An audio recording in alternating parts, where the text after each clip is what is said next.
Is he on yet?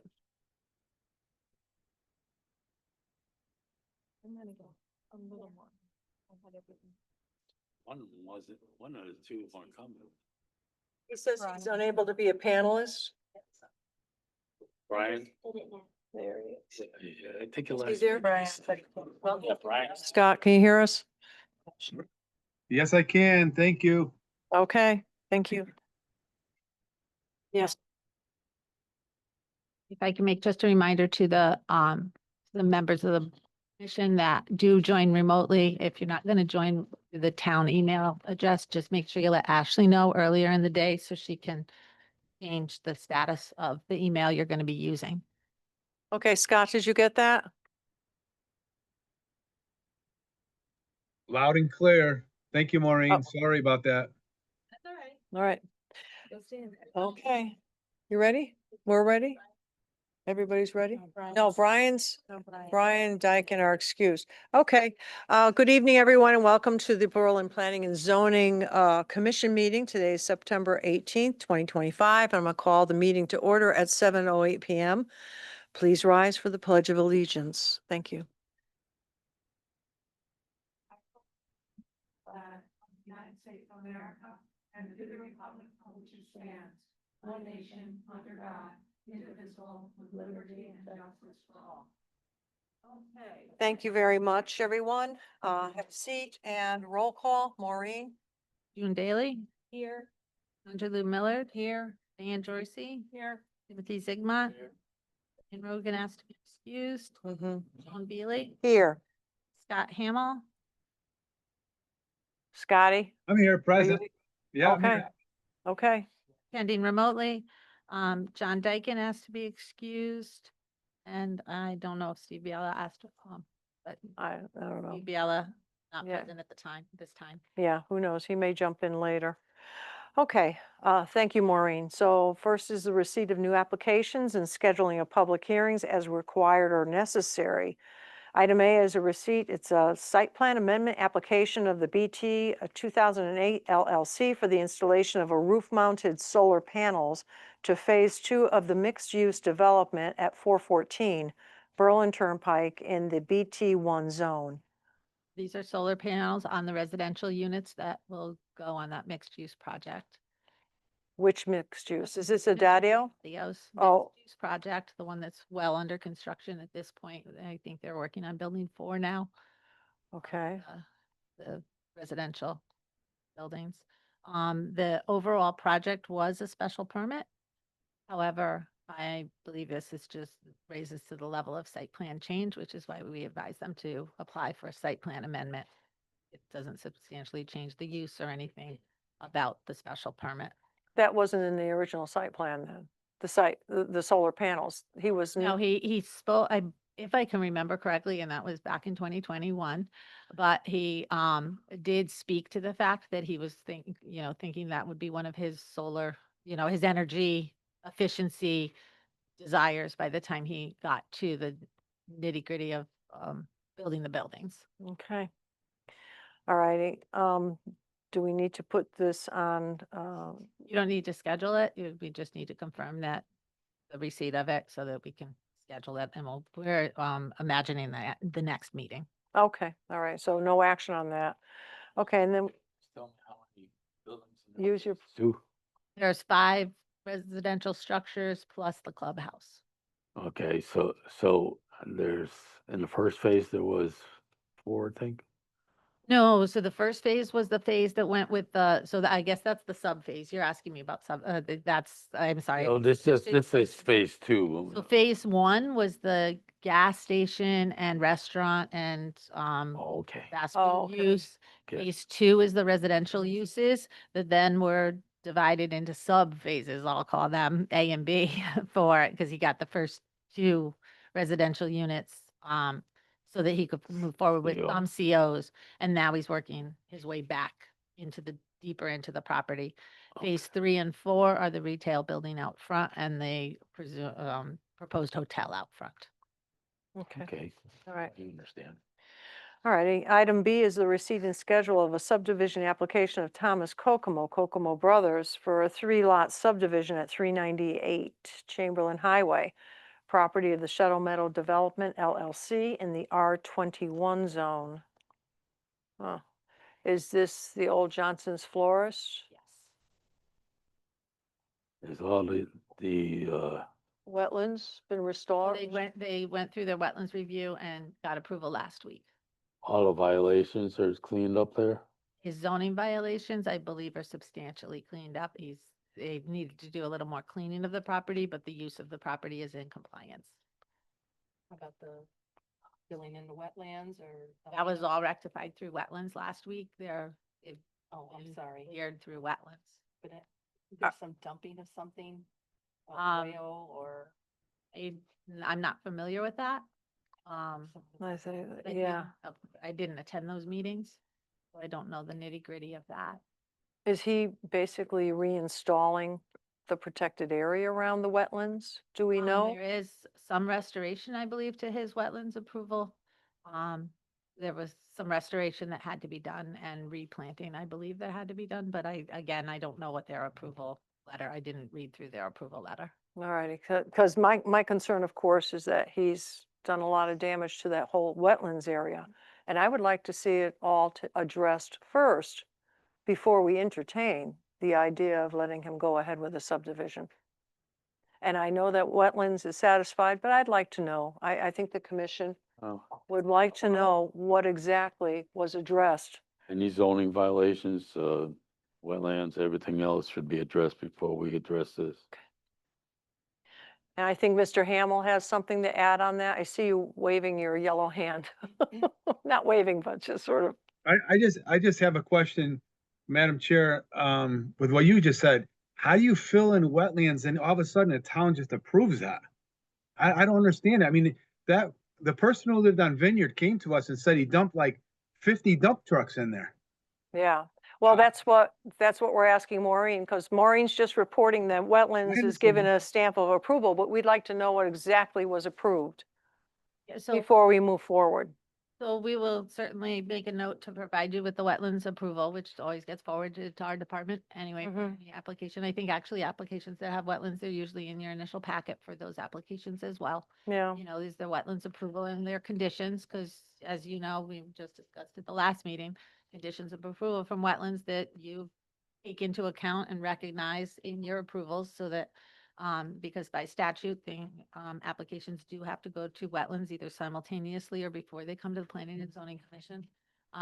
We've so far been doing a pretty effective job of having people go to wetlands first in case there are additional things that have to happen or the plans get changed, so you don't see Yeah. multiple iterations. Yeah. And on that, based on what you've just indicated, we don't have time, so next meeting, of course, is October 2nd. well, why can't we push this decision What are you off to talking about? October 2nd? That was actually where I was leading. Oh, yay. Was that, your next meeting is October 2nd, and the one after that is October 16th. You wouldn't be able to schedule it for October 2nd, the public hearing for October 2nd anyhow, because we don't have time to run a legal ad for that. Okay. So you would be scheduling it at least out to October 16th. Mhm. And then that still leaves you yet another meeting or two to open the hearing. You have until November 22nd to open the public hearing. So if you would like to, no, is that right? Yeah. Mhm. Yeah. So if you would like to postpone scheduling that until the next meeting. However, if you schedule it if you do the scheduling of the public hearing on October 2nd, it would be at least the November 6th meeting that put it on, because the 16th would be too close. We wouldn't be able to run the ad. Mhm.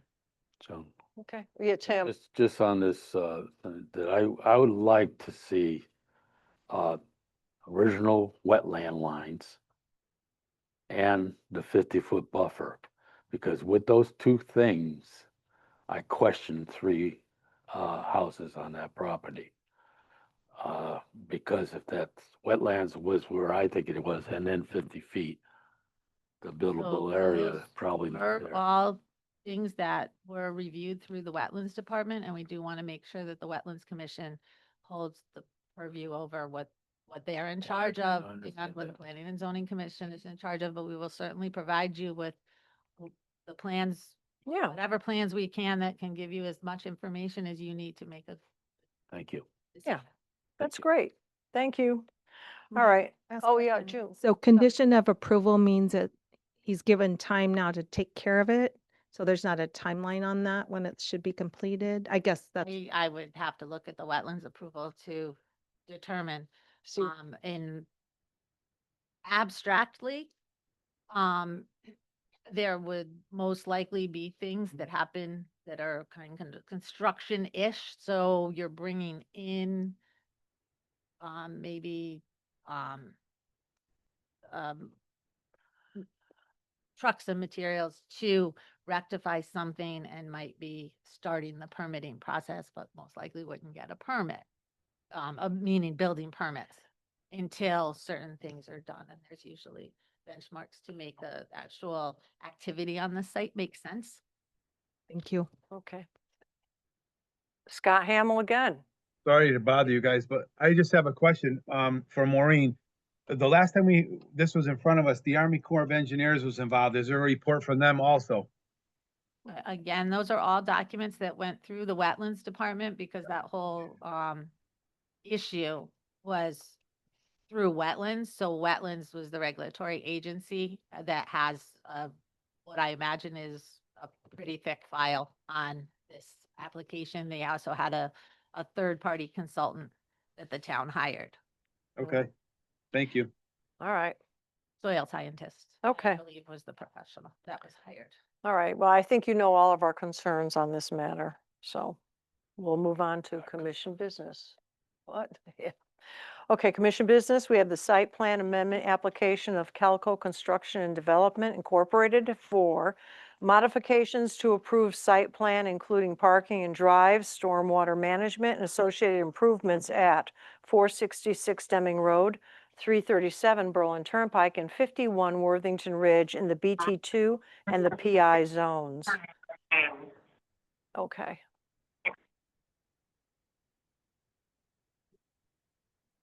Oh, Matt. Okay. Matt is the- Matt Brute. Hey, everybody. Hi, Can Mr. you guys Burton, hear how me are okay? you? I'm Uh, good, Commissioner. How are you? Pretty good, thank you. So Good. you're Sorry I couldn't representing, be there. Yes, I'm representing Calco Construction. We were here, I think, about 2 weeks ago. And sorry, I can't be there in person tonight, but I know the big, what we left off with last time was if any of the commission members had any questions. I know you guys were looking at things and you had only maybe received the packets, a day or a few days beforehand. So I guess I wanted to start there to see if anybody had any questions from my last presentation. If you remember, it was a lot to do with the reconfiguration of the site layout based on a lot of feedback from the DOT about the driveway placement on Deming. And obviously then we did some value engineering for the stormwater management system. I think staff and town engineer was happy with it, but you guys were still looking and contemplating everything that I had kind of laid out for you. just give us a second here, is because we're unfolding these maps. Don't knock your coffee Yeah. over. If I may. Yes, go ahead. So, Matt, our town engineer highlighted a plan with a couple of things on it, that we could have in person here. Another plan? Okay. Well, the plan you have, it's sheet C1, All right. which I believe was done in a conversation with you perhaps, Matt? No? Yep. First page. This is C. We was speaking with Gareth, I'm sorry. Oh, Oh, Yeah. the most, right, and these are the most recent changes. So it's the width of the driveway that's being a little wider around the there we are. easterly side of the site. What to see? Correct. Am I too loud? No, no, no, no. Oh, you're I not thought I was loud enough. leaning in too loud. Okay. Well, I just want to and- make sure Scott Hamel. And then some changes on the east side of the building with the sidewalk, on the west side rather of, little wider and then they put in. Yeah, I can, if I have control, I can share the screen, obviously, and point a couple of these things out. Most recent changes. I don't know if that's possible. Mr. Bruton is requesting control so he can share. Should be able to. Hold on, we're working on it. Yep. Who's talking? You should be able to share. We don't have it set up if you're a participant. Well, now we see you, I think. But we don't hear you. There you go. I guess you're muted. Aha. Can you guys hear and see the screen now? Yes, thank you Yes. very much. Okay, yep. So the drive aisle width that Maureen is talking about is the drive aisle here, right? You can see we've kind of clouded this in red. So there's a dimension. So we widen this out there to get some flexibility on circulation around this warehouse C. So that was bumped out a little bit compared to what you'd seen previously. And then also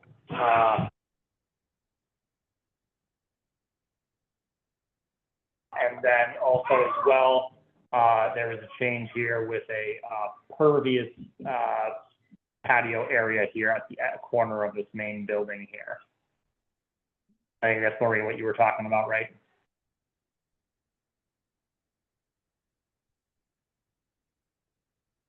So guys was can that, still hear me? was that added, that circular area that looks like it's pavers?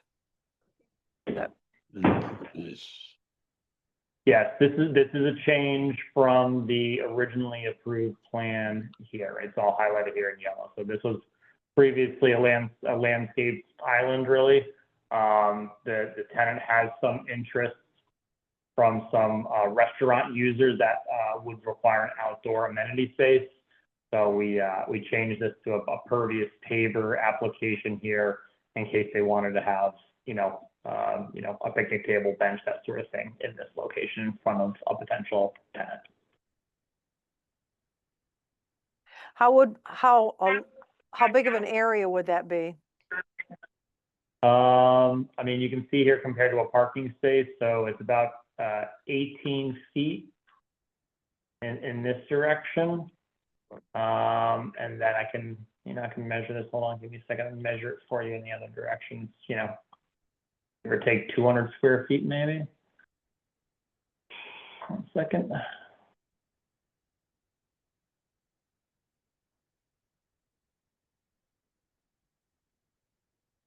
So my question would be, if you had this impervious surface for a picnic table or whatever, where would your landscaping move to?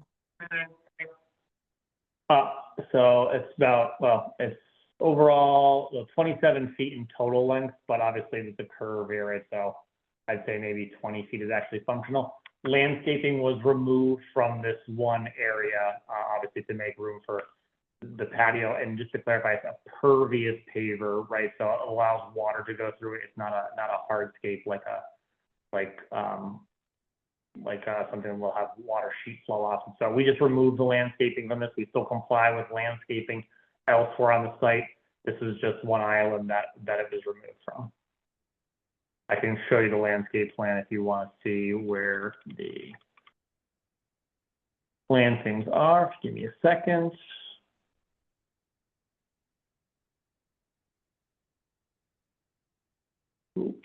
So landscaping plan, right? So you can still see here, obviously, I'm just going to highlight here in green. So this is the one we were talking about here. So there's nothing in that island anymore, but we can still see, obviously, we have a lot of trees in and around the parking lot islands. The hatched areas here, obviously, are ground cover, a lot of shrubs in areas around the building. So that one island was modified to accommodate that with a patio potentially, but we still have a ton of landscaping, particularly around the frontage of each site, and then obviously the landscaped islands, as you can see the areas that I'm kind of circling. So again, a big, vast improvement to the existing conditions on site to make it comply with zoning and obviously be attractive for, you know, employees and tenants and any visitors that, compared to existing conditions. Okay. All right, do you want to go back to the other changes or adjustments on the plan, or is that it? Yep, so I can go back to that as well. Yeah, so just a couple, let me go back to the site plan.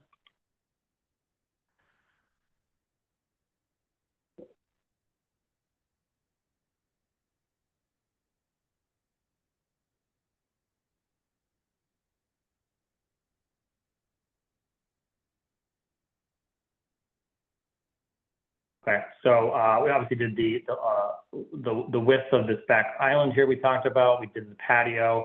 There's adjustments to the landscaping, like I said, like again, still complies with regulations.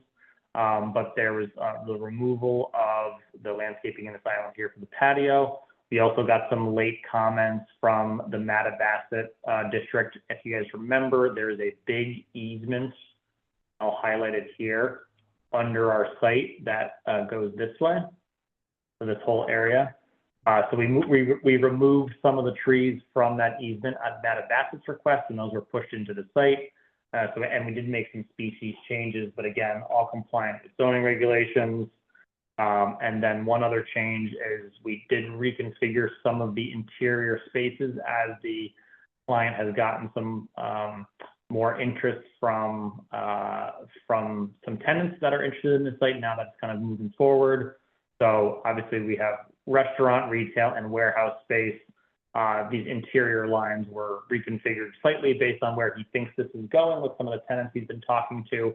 Overall, still the same parking demand and compliant with zoning regulations, but we just try to make it as reflective as possible of what we're anticipating here.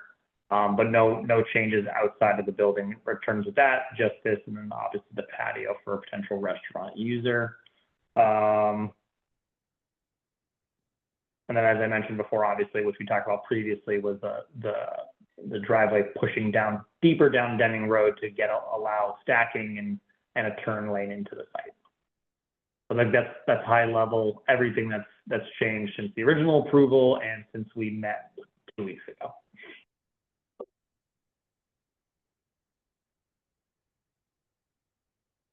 Okay. Commission, you have questions? Yes, Tim. Yes, on that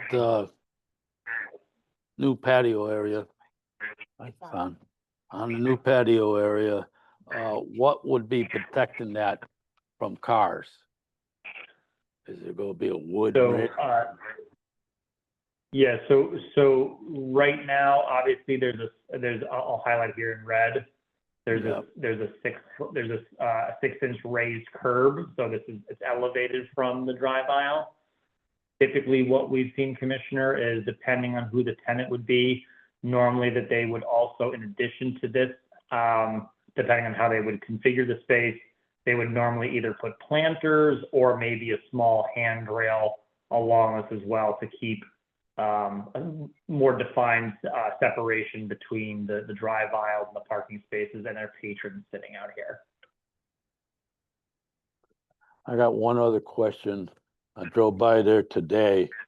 How many square Yeah. foot of that building would be take down in the front of that building? Because it looks like more than what was planned. Yeah, no, I understand. Give me a second here. I can show you. I can show you here on this plan. It'll be easier. So the existing building Oh, that's big, see? goes out to this orange line here. So hold on, sorry, I lost control of my mouse for a second. I can give you a dimension on that just so you're aware of it. That's roughly 24, 30, 32 feet, Yeah, 1 second. I can give you a measure. 18.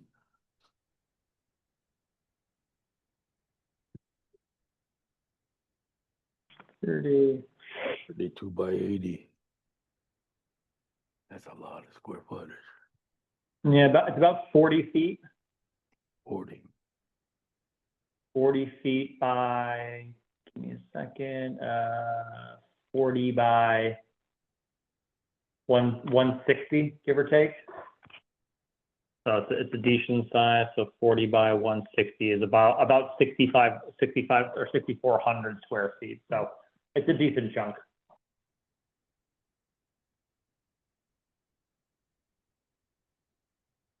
Okay, because I'm just trying to, my memory's not always good.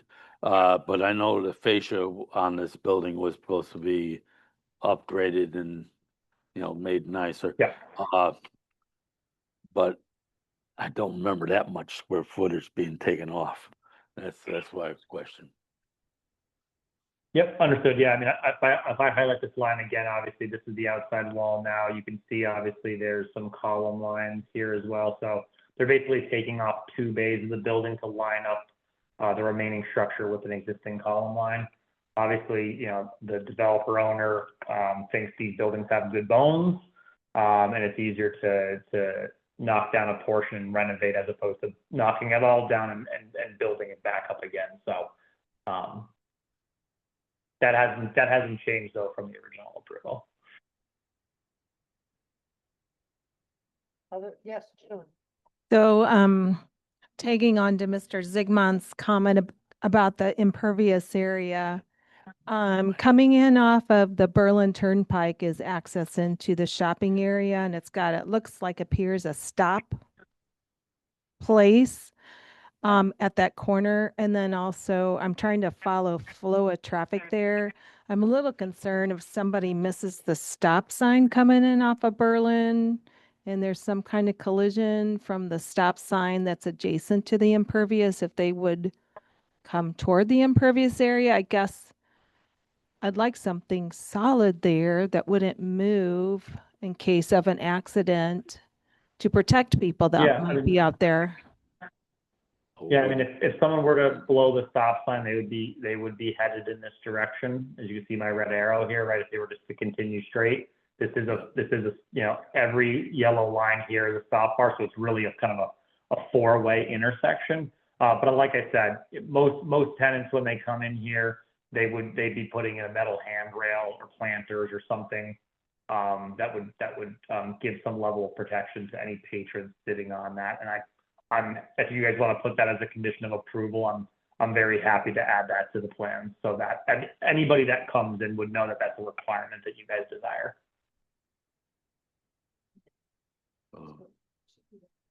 Yeah, lower a anyone lower else? guardrail or something.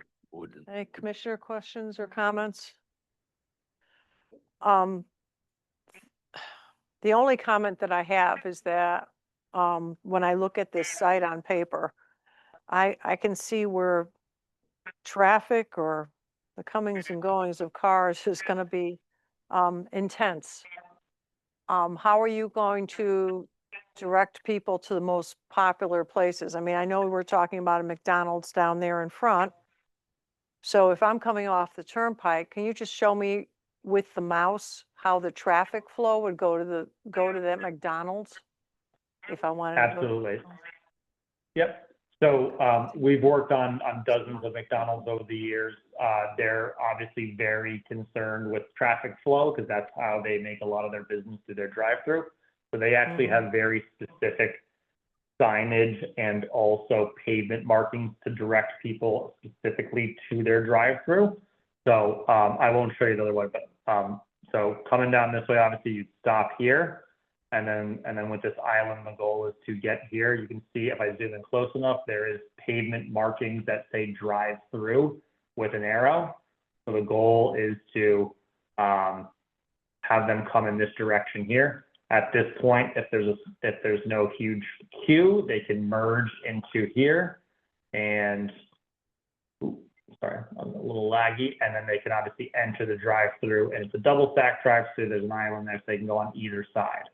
If for some reason the queue of this is busy when it opens, there's a drive lane to turn around, and you can see the second arrow here.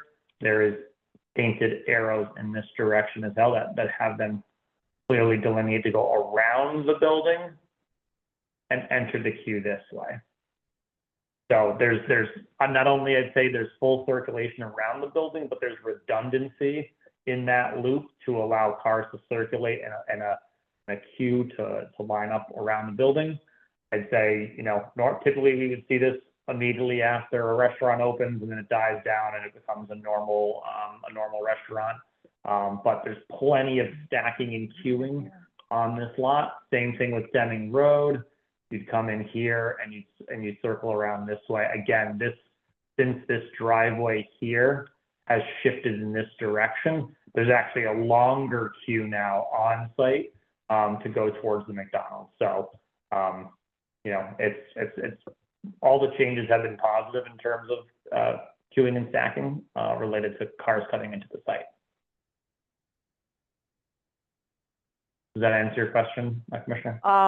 Well, you've painted a clearer picture for me, so thank you. But Diane, did you have a question or comment? I do. Where the driveway splits to the, trying to acclimate, where the driveway splits, is that where the kiosk is for order placement? You're talking about driveway splitting here? Yes. Yeah, I don't remember a this is- discussion of a kiosk or ordering like the menu boards or any of that and their placement.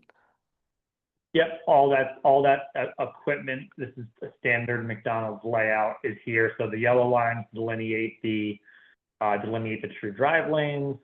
The green here is a landscaped island that's a raised curb. The red is the menu board, order boards that you typically see at McDonald's. There's a bar to make sure vehicles that are too big, too high, too tall don't go into that area.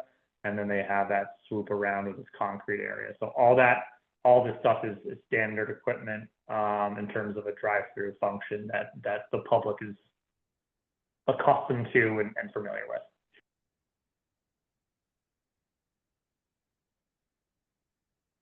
Thank you. Yep. Joan, Yeah, sorry. uh, Go ahead. as that driveway, the order board and then going around the driveway and it comes down the side, I guess, pickup windows, where that driveway ends, are you saying that this car would come in that driveway and do a hard U to come back out to the driveway? Or will it take a left and come out? I mean, because that's an awful hard right. So this driveway here, so this is where cars would be picking up their orders here right through this rectangle. Right. This drive aisle is one way. So once you pick up your menu, you got to head in this direction. At that point, you could continue on to the other parts of the site if you wanted to continue shopping here, or you can leave and go out and you would head towards Deming Road, or you could park or something like that. But yeah, it's all one-way circulation. You would never see a car, as you're suggesting, Mr. Commissioner, do a UE ahead in this direction. It's too tight of a turn, and everything is signed appropriately, and even the pavement markings to make sure that cars don't do that. Oh yeah, that's the turn that I'm worried about. You know, if it's signage only, that's probably not going to do too much because the shortest distance to the exit is doing that UE. Yeah, no, I understand. Yeah, I mean, you can see the striping here. I believe these are every like 50 feet. These arrows, so it's pretty, I think, blatant and overly signed to make sure no one does that. And to be honest, this is a standard drive-through layout where we're kind of leading you to take this left off once you pick up your order. So I just want reviewed this some kind of obviously. low guardrail. So some kind of low guardrail to stop them from doing that U-turn. You know, it's got to be something that looks decent because of the layout, but something Yeah. that stops them from doing that. Because if they have opportunity to do that, signs or Yeah. not, they're going to take a hard right turn. Yeah, I wouldn't suggest the guardrail, Commissioner. If there was a guardrail here, that actually defeats the purpose of people being able to jump out in line if they want to leave, and it traps people in there. It's also a huge maintenance problem in terms of snow removal. So we have to rely on signage and intuition and people knowing how to go through a drive-through to stay left Yeah, here. the first There's going to be a accident stream there. of cars coming in this direction. I don't think it's going to be as attractive as you think it is to take a U-turn. This is not a wide lane. It's only 20 feet wide. That is a very sharp turn for someone to do to turn around. I don't really have much of a concern about that, to be honest with you. So that distance between that. So basically, where you have your red arrows right now, all of that traffic is one way only. This is one way, this is one way, and this is all one way. So it's basically going counterclockwise around McDonald's. So you can just circle McDonald's in this fashion. Once you leave the McDonald's parking lot, then we start getting into two-way circulation on some of these around some of these larger buildings. Okay, but I guess in my scenario, I just want to go and get a cup of coffee at McDonald's. So I come Mhm. off the Berlin Turnpike and I'm going to use the drive-through. So I have to Yeah. go to a four-way stop, cross over to the drive-through window.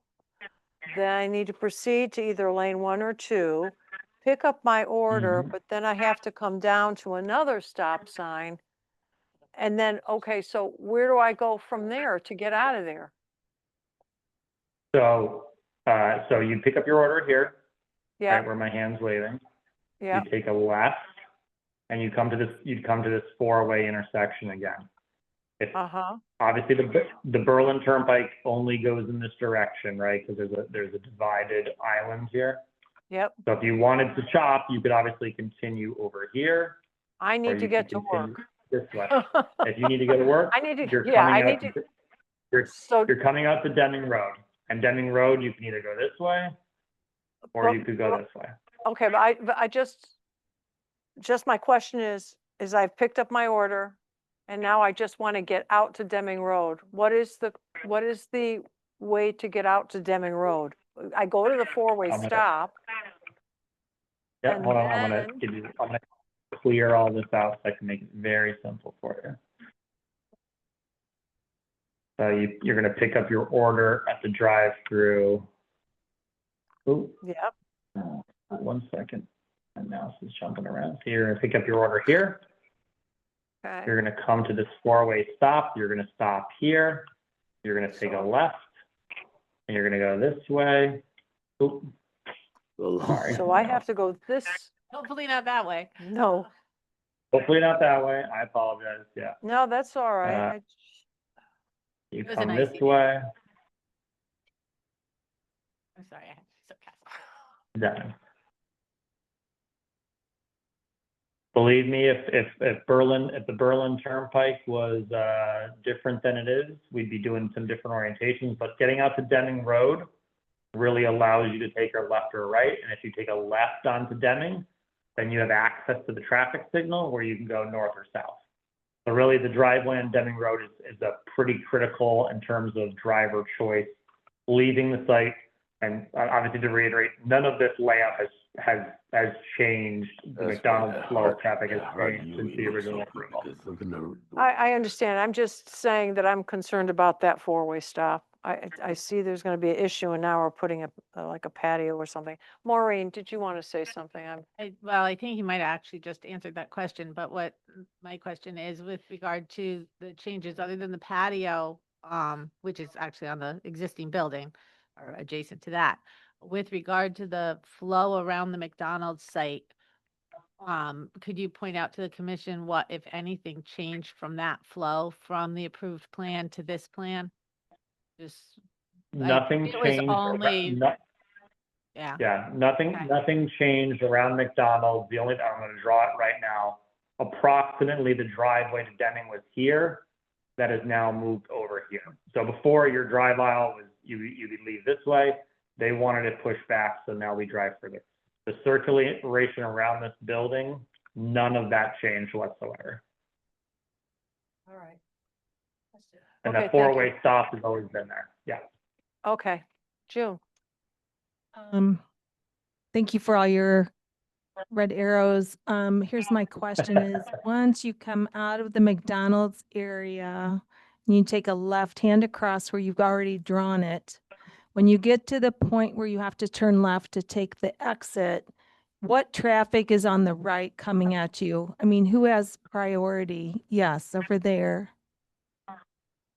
I mean, there's not a lot of, there's no really parking here, right? All the parking is kind of, where my hand is on either side here, and either side here. So there's probably minimal traffic coming here, but to your point, probably it might be smart for us to add another stop bar here to allow the red arrow as the priority. And this could be another stop condition here. And who are using the parking places that they're bypassing right before that added stop sign? I'm assuming that's a two-way road at that point. Is it hard to back out when the traffic might be quite heavy coming in that direction? Yeah, so these spaces that I just circled here, the 5, the 7, the 7-Eleven, are all assumed to be associated with this building here. There's no tenant there. We have it labeled as a warehouse user, so we don't expect it to be a heavy user like another restaurant or a retail location. This would likely be a small business that needs this space, so less traffic associated with this. But if you guys consider the stick red path to get out to Deming, it's really like driving through a parking lot, right? So you got to make sure you're driving and watching cars pulling in and out of parking spaces as you go along. Okay, all right, terrific. Diane? I'll make a motion. Okay, Okay, I'll make a motion to approve the site plan amendment with the conditions that bollards or some sort of a guardrail will be placed on the impervious patio perimeter. And then also an additional stop sign installed in the area that we were just discussing. Am I forgetting anything? Sorry, did you say protected? Yes. wait, she just wanted to see if, well, that's a motion, so do you want to make a second and we can maybe amend? If I can get to it. I'd like to make a second and amend, please. All right, so what was your last? What I'd like to maybe see added in here, since we're going to have other businesses going and using this main driveway out, is there any possibility you can put some speed humps in here so people don't just kind of rush and drive through this over than 25 miles an hour or 20 miles an hour?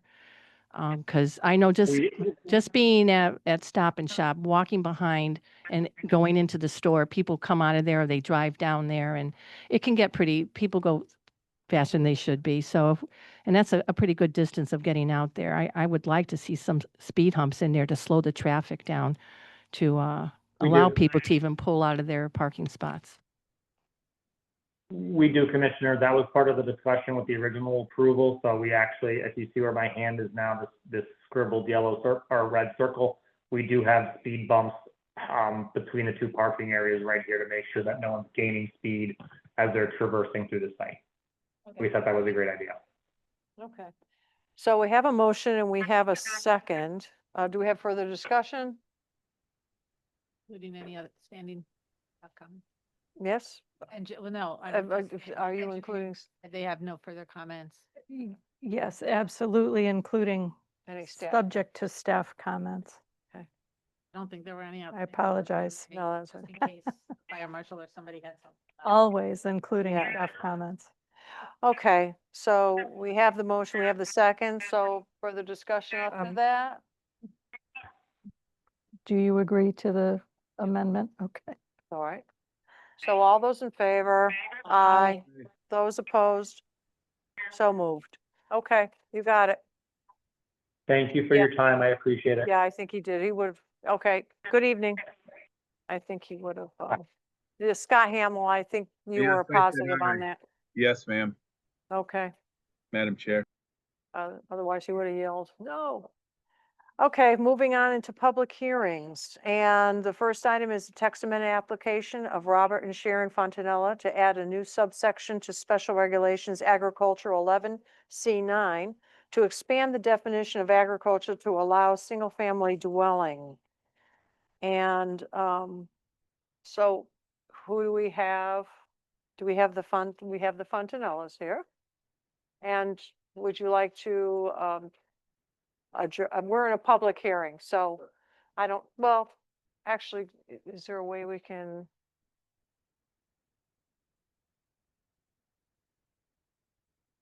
Maybe we can get him a chair? Oh, he has a chair. Okay. I didn't think it- All right. Yeah.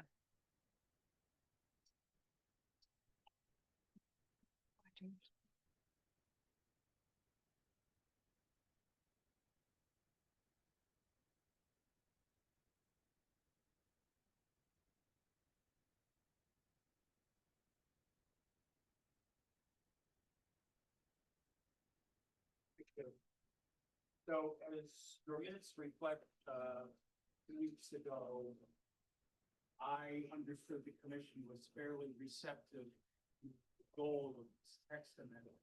A couple of concerns. I think one is simply the direction that the commission wanted to go. How liberal did you want it, the amendment to apply to? For example, do you really need bulk requirements? It was a speaker who said, I'd like to see the 10-acre limit as it was written. I'd like to see that tweaked because he has a 4.8-acre farm. Explained his dilemma in trying to keep it going without being able to live there. So again, the commission, I think, has to decide, do they want to be very strict about allowing a single-family home in the POD, a single-family home as an accessory use to an agricultural use? Do they want to be very strict about that? We wrote it in a very strict sense, but certainly there's good reason to say we can be more flexible. We want to be more flexible. If your goal is to really encourage farming preservation, then you probably want to be as flexible as you can tolerate. The other issue, it's always a troubling issue. What if the the principal agricultural operation is discontinued? Now you have a accessory single-family house there, and you have a family living in there. So what do we do about that? How do we approach that issue? That's always a problem. Certainly, the property owner would lose any 490 tax benefits if they discontinued the agricultural use. And I think more important, obviously, it's a zoning violation, just like any zoning violation. There would be a cloud on the marketability of the property if you were to take your normal zoning enforcement procedures. And that would really put maximum pressure on the property owner to restore the agricultural use or think twice before they discontinued it, because now they're jeopardizing the whole legal status of the property.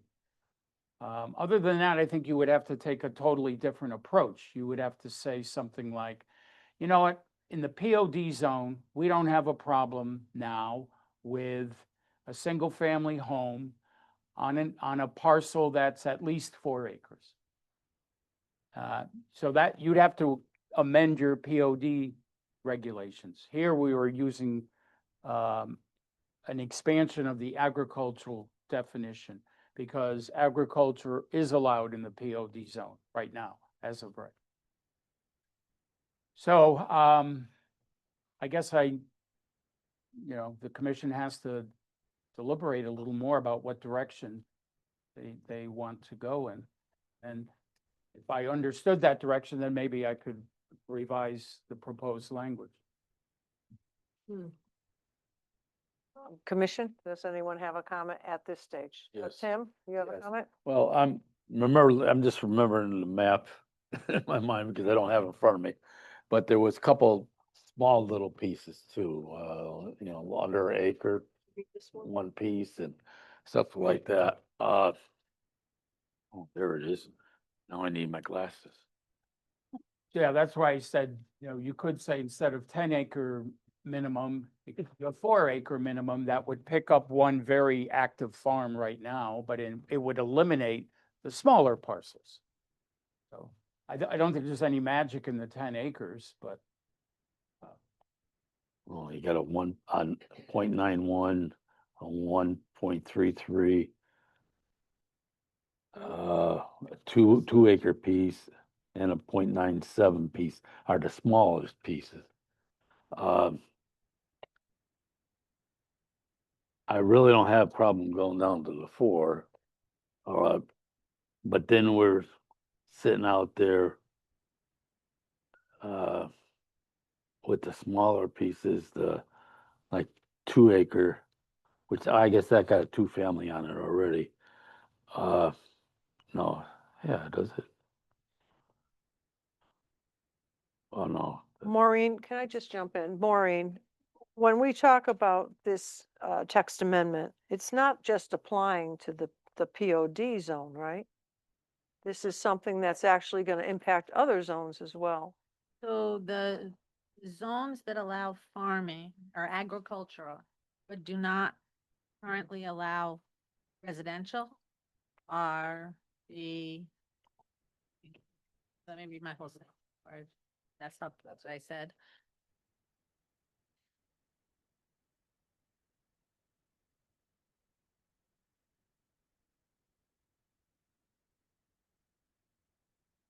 The POD, the OT, and the OT2.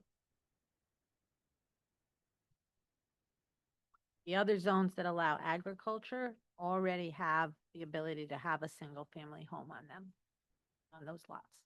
So for instance, agriculture is allowed in the R86 zone. R86 zone is a residential zone. It allows single, R11 zone and the R15 zones, those do allow agriculture by special permit. So that's a little different, but not. I got a question. This POD zone has been a thorn in my side because of it's a useless zone out there, and it was to eliminate residential property, basically of what they could be used there. It was, and I think it's in a farm area. POD doesn't belong there, and it probably should go to O2. Or, no. What did you just say? The not R6. We said the other OT zone and what? One and two. The G2. That's okay. That's what that is. Okay. Any of that office stuff out here is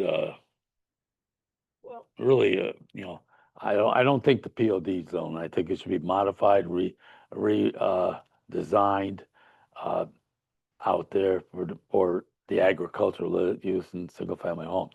I don't have any problem with a single family home being on a large piece of property. But I don't want to see office development, planned office development out there. So there's two things to be talked about here, basically, is that being allowed to put that single family home on the property, which is, I think, is a halfway decent idea. Or, the rest of this property out here or whatever, can be a planned office development, which doesn't make sense out there. Or either the other two office development zones out in there. Something that you wanted to share? I think Mr. Edge would Oh. like to say something. Oh, okay. Yes, no, I just wanted to mention that I believe a number of the smaller parcels do have homes on them at the moment. And my concern would be is, again, we're talking about one property and we don't normally do that, but This particular property is at the very tail end of the POD. It's 4.8 acres. It's basically cut off from everything else. If a house was allowed to be built, an accessory use there, I think it would help dramatically for it to continue to be an agricultural use as we move forward. It's a minor change from the 5 to the 4.8, but I think it would do a lot right now. And I know we're also talking to somebody else about an additional parcel that I can't say whether they're going to do a house or not. But if a house is an option, it definitely might make the property more attractive, which happens to actually be on the other side of the applicant's house, which is 2215, which has been a, call it troublesome property. People want to do stuff not allowed. But we have some folks that are interested in doing farming there or agriculture. So I think having the house would be a helpful alternative for them. Not to say they would or wouldn't. So I would agree with the attorney. If it could be 4.8, that would be great, because I'd hate to have one property be in the POD, but not be able to have the house, because if having the house and working the land and living there makes it work, then I think that's a good thing, because essentially it would be a family who's working the land. My 2 cents. Mhm. Thank you. Okay. And Diane, did you want to say something? Yeah, I, Thank you, Bruce. I've been giving some thought to how we would resolve the issue of primary use for agriculture and then secondary use for residential in the POR zone. And it's troublesome to implement. One of the thoughts that I had was whether or not it could be a condition, whether or not a condition of approval for the agricultural use or for the residential use in the POR would be to condition the permit on the sale of development rights, which would then preserve the remaining property from future development. The problem with that is that it's time consuming to negotiate the sale of the development rights, and I presume would require the person selling the development rights to have ownership, right? And so our conversation had me go back into the regulations to kind of understand some of the language that's being proposed. And now that I've refreshed my memory on the POCD, I see where that's coming from. And I also was thrown off a little bit because under the definition of agriculture, agriculture is permitted as a special permit use in the POD zone. Anymore. There's an amendment to that. There is an amendment to that. Okay, because Amendment to what I that have, Went to site plan okay, 5 years ago. okay, because what I have makes it, that's why I was confused. I should have provided everybody with the updated the regulation where it's integrated in instead of an attachment. And then some of the structure of what's being proposed, I think it would make sense, even though it may not be an intended use for the particular parcel of your clients, to include greenhouse commercial farm, and then also livestock and fowl, which those two types of agriculture were omitted. And then the 10-acre issue, I think, might get us, I'm almost thinking that we're needing to open up more of the regulation than just the POD. If we're talking about reducing that 10 acres and what properties, because that's going to affect every single zone that allows agriculture. The other thing was that the structure of the regulation would put residential as a section 9. And when I was thinking that POD was going to be a special permit use, I wasn't certain if the residential needed to be under special permit but now I get it.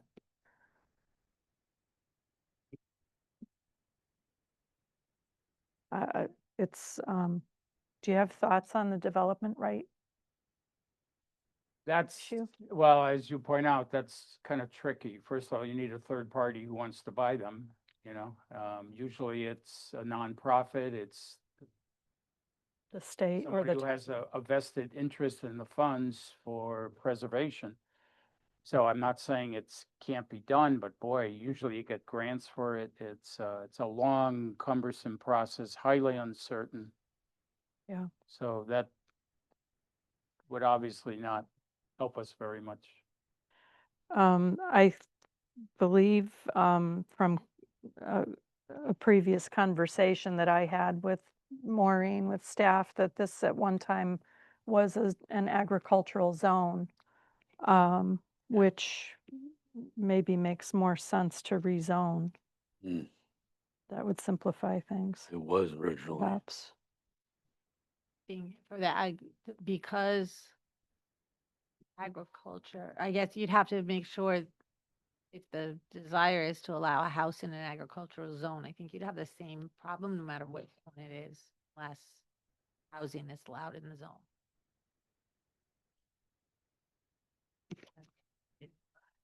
No, I understand what you're saying, but the agricultural zone, do we have the ability to structure the zone itself or to say, I mean, clearly we can say what's allowed or not allowed. So if the zone was changed, it could become an allowed use in the zone rather than dealing with the primary and secondary use issue. I think so. Based on these conversations, I have several thoughts. Mm. You're done with your thoughts. Get I- going. For the Well, moment, done for now. for the moment I am.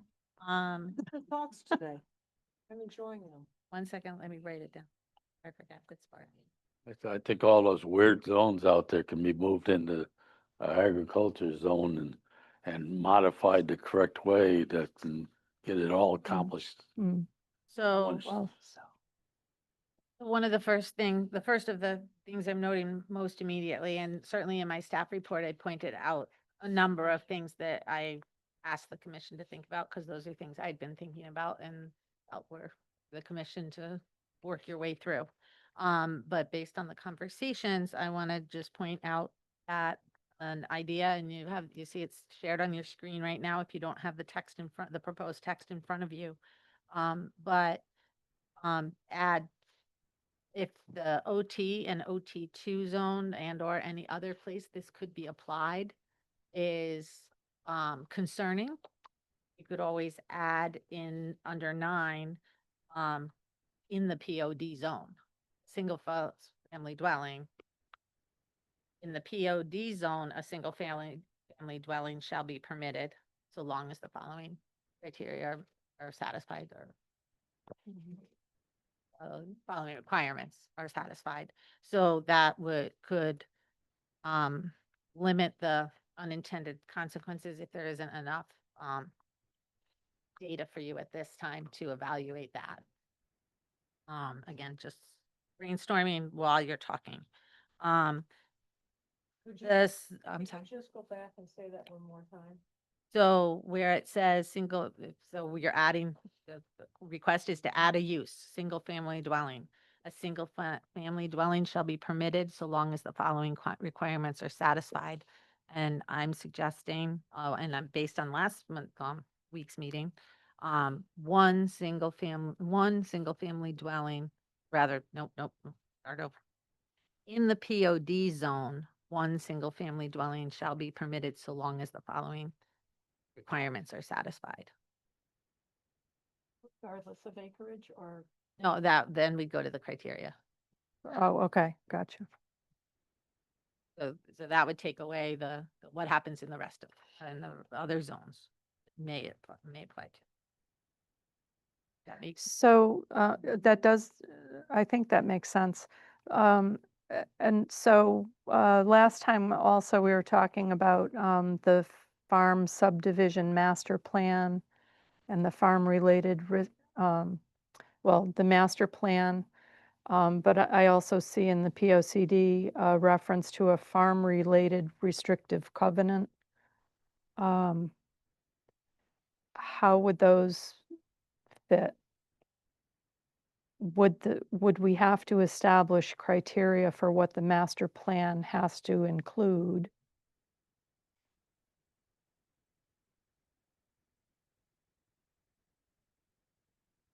And then the farm-related restrictive covenants would be based on the zone, or would that be? I mean, that farm-related restrictive covenants aren't part of the language here, but it's part of what's suggested in the POCD. So is there something maybe we're missing that should be added? Yeah, I hadn't thought about that. You got good ideas, don't you?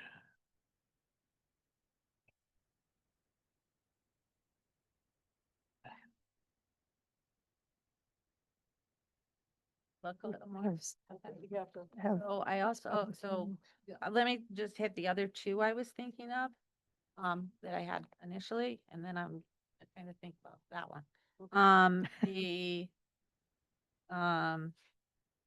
What did I only do the 9 in the POD zone? That's the only one I did. Okay. So then you'll note in my suggested language, I state on existing lots, or single, or on an existing lot. And in this case, I might suggest on an existing lot of 4 acres or more. And that would, I don't even know how many, based on your conversation, 4. I don't, and that would therefore not cause the result of those larger lots being divided further so that you have now 4-acre subdivisions instead. The lot exists as of the date of the adoption of this regulation, then as long as it's 4 acres or 2 acres, if it just exists, you may just decide to say it if it's an existing lot. Or any of them under an acre? I don't think so. There's a couple small, They have houses 1.9. on them already. I don't think any of the vacant lots are, the one behind Fontanella's might be. I don't have the acreage of that one listed. So that's the only one that's even smaller. Again, I don't even know its topography. I don't know if you get anything on it. I don't know really how that one sits. It's kind of a funny spot.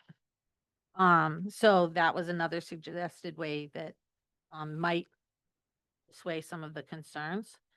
The 9A where it does, which Commissioner Dorsey touched on, specifically a farm, greenhouse, residential, hobby farm. I did find that also a little bit concerning because I think we are talking about commercial farms as well, and we want to make sure commercial stays there. So does it need any specifically at all, or is it parcel use of the parcel is for agricultural purposes as defined in the regulations? I don't know that you need the middle part at all. Right. And then, and then that was the last thing was just allow a house on an, so that's, you will recall, and I think I said it at the last meeting, but then I wasn't sure that I did a few years ago. Some of you were on the commission, not all of you, I don't think, but you did have a proposal to rezone the POD zone to R86, and that failed. Mhm. I believe it failed. I don't think it was denied. I mean, don't think it was withdrawn before it failed. I think it actually failed. Did fail, yeah. And so, there have been discussions about rezoning it to what? Certainly the commission as whole, at least those number of years ago, which I'd say was probably 7 or 8, was the decision that you didn't want to see it become housing with 2-acre lots. Those are my immediate. You have, I think someone, So this is a public hearing. So is there anyone who wishes to address the commission, either for or against this text amendment? Yes, sir. Sir, what is taken? Yep. Madam Chair, would you mind if, so I have shared on the board the amendment. Would you mind if I changed it in red to those few things that I'm hearing, and then you ask me to do, if you ask something that, oh, don't like that, get rid of it, or want it back in, we can do that. Would that be helpful? Yeah. Okay.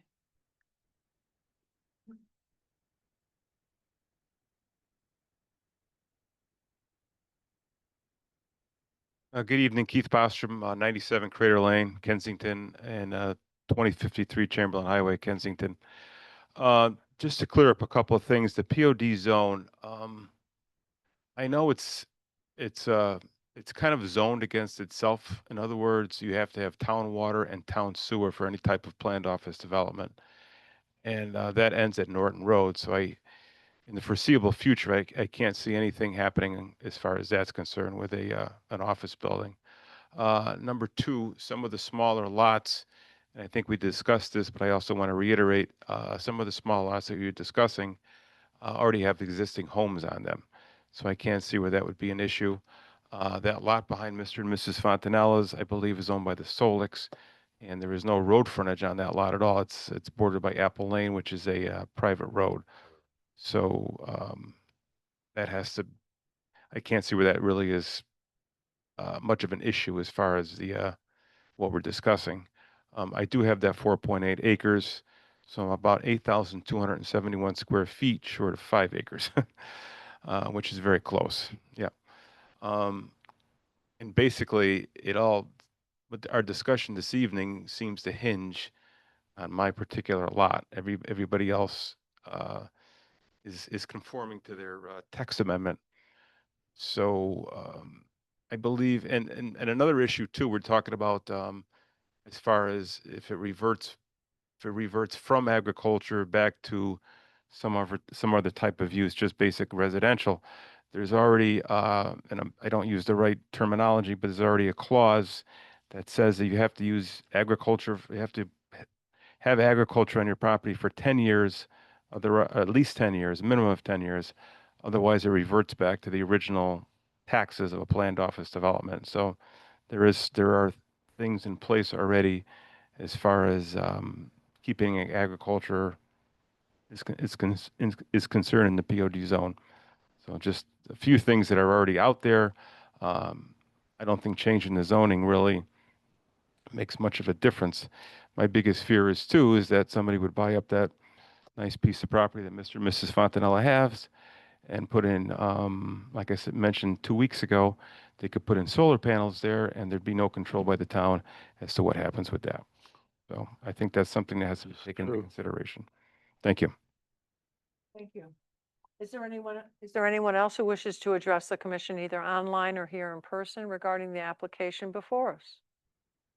Yeah, Okay. just Yeah, Tim. just on his comment about the water. Yeah, the town water ends at Norton Road, but Meriden water is very close. Actually, there's a hydrant right on this one of these properties right here that comes from Meriden. It's not portable, but it could be. It could be when they treat it. But the Meriden can be pulled into that area. That has been proposed before. They are because of H2O's supply. Right, there you are, yeah, They're supplying H2O from the Kenmere Reservoir. from the Kenmare Reservoir, yeah. So, yeah, so water can be pulled into that area. All right. Yep. Mr. Bostrom, if you'd like to respond to that?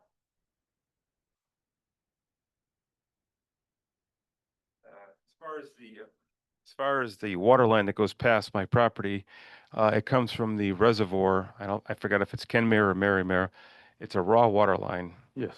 It goes to the filtration plant, which is over by Hubbard Park. So in other words, if they're going to reverse that, I can't really see where that's going to be a potable water source. Well, the reservoir on top of at Meriden line on top of the hill there, there is, Elmere huh? Reservoir. Almer, yeah, that's it, that one's, But you got to look available but comes you have to up look to- where the filtration plant is. Well, they have to put a filtration plant in there. Oh, yeah, I doubt the city of Marion's gonna be putting a filtration. plant well, the in. city of Meriden won't be doing it, We don't know what city Uh, it's gonna do. unless they're going to feed some of their Considering the town of Berlin has 3 different water departments, I don't think that's gonna happen either. But there is a source, that's all I'm saying, there is. There's no sewer source, so you're only halfway there. Okay. The septic out there. My problem or my dilemma is I love farming and I love agricultural land. And I want to do everything I can. I think the commission knows where I stand to protect it as much as possible and keep it going. Not just for this generation, but for other generations that may follow. So the dilemma I have is how do we make the text amendment work for you and any other person who may have land and be farming it and have a house, they maybe want to turn it over to their kids and their kids want to farm because they just love the whole idea of the fresh air. We're trying to figure out how to save it. Because I always say, once it's gone, it's gone. You can't bring it back because the good Lord is not making any more land. So we're just trying to we just need to encourage people to hang on to their property and to farm it and to live on it, enjoy it. I understand that, but we just have to be realistic of the facts as well.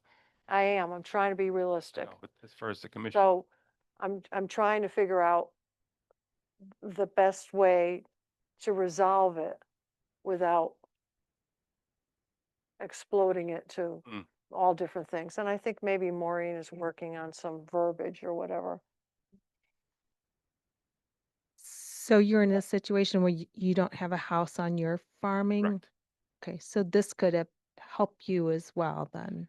It would, yes. I mean, Are you, my situation has changed there. I mean, and the reason I say that is because going back, you know, the lettuce property is next door to me, and mm, my property's aesthetics have changed because of that dramatically.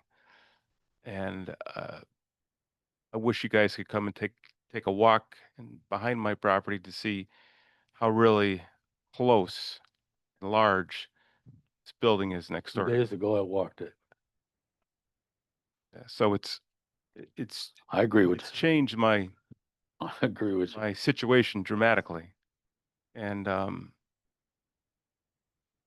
would anybody like a house back there? I don't know, but I have to be proactive and try and get this, you know, try and get this passed along with Mr. and Mrs. Fontanella, because the situation's going to change out there, and it's going to be lost forever. As far as it's really the last big piece of property left in Kensington. So there's a lot that hinges on this. yes. I agree. Anyone else online? Scott Hamill, do you have anything to say or add? Not- Just want to make not sure. at this- No, not at this moment. Okay. If we're making amendments to the text, do we want to keep things keep the public hearing open so that we have an opportunity to make all of the adjustments and I think it just matters as to the comfort level of the commission with, and then, you know, I think it's, if you come to somewhat of direction, you know, kind of think you're in the right place, we can quickly breeze through and see if they're substantial enough that they would be something that would be more of an amendment than would, I get, we've had this conversation before where when you have an amendment, you can certainly edit it.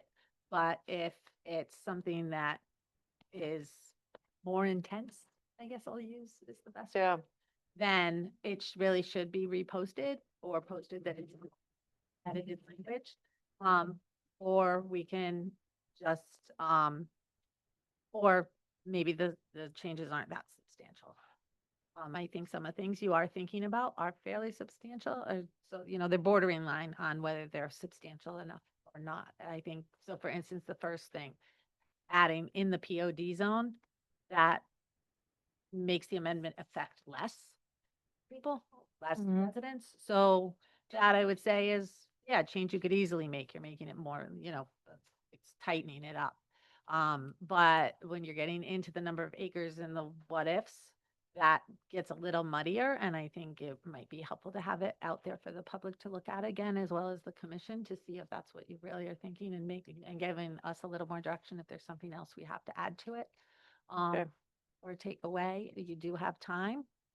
Um, so discretion. I just think that if we start messing with the 10 acres at this point, that messes with the whole agricultural regulation. We need to open the whole thing up. Would the POD language, is there a way it could, since it would apply only to POD, allow the commission discretion with respect to acreage?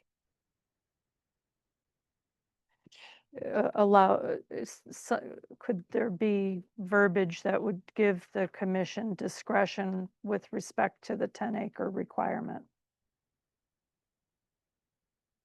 I think so. The commission can do what the commission wants to do with land. Yeah, we done discussed that, but I don't know the language, but no, I know it's in a couple other zones that it is discretion of the commission, modify. I don't remember what the language is. So can I just say that, we did just, hear council does not recommend that. Gotcha. Must be. Hmm. Must be. Yeah, Maybe somewhere Yeah. Where's she coming from? yeah. Yeah, that's all right. Must be able to, so she's probably a pen. Oh, Can you fix that? I just want to say that I think all the commission here, putting a single family home on one of these lots, I don't think there's at least on my part, there's not a thing along, the farming's still there and they put a single family home on it. I don't have a problem with the single family home thing, and that's what the modification basically is. But I see it through, now I see it through the other agricultural zones. And I just think that every one of those agricultural zones should be able to do it. Now, if and the other pieces of property or agricultural zones, if it goes down to 4 acres, how does it, without a map for me, I don't see how it affects that zone. You know, I have no problem with it in the POD zone at this time. Well, the only Uh, other one that doesn't allow residences already is OT. yeah. The OT ones, there's 2 OTs, right? Yeah, OT and OT2. OT, Yeah, but you would, OT and OT One one, of them allows multifamily residents. right? So yeah, but we'd only be those reducing should, the those should be POD. addressed too. And so I think, I don't know. I don't have any problem with this modification here. Is there any other? But I properties think affected all those zones should be put in POD? as one, one type of zone. What up near Cold Spring or Northeast Utilities, is that POD? OT. No, this is the only area in town we have the POD zone. Yeah, it is. Okay, And it was there for only one purpose. well, So the things We're I not gonna go there. added, you can see by the strike through it mhm. and red on your screens, maybe you have them like that too. Sometimes for something like this, that might be helpful to everybody. I know, it's hard to get those tablets to work in here. So I added in the POD zone, 1 single-family dwelling shall be permitted so long as the following requirements are satisfied. The first requirement, that parcel, Primary use of the parcel. A, is that what it's supposed to say? supposed to be the primary use of the parcel. Okay, I messed that up. Okay. We talked about that last time. And I didn't fix it.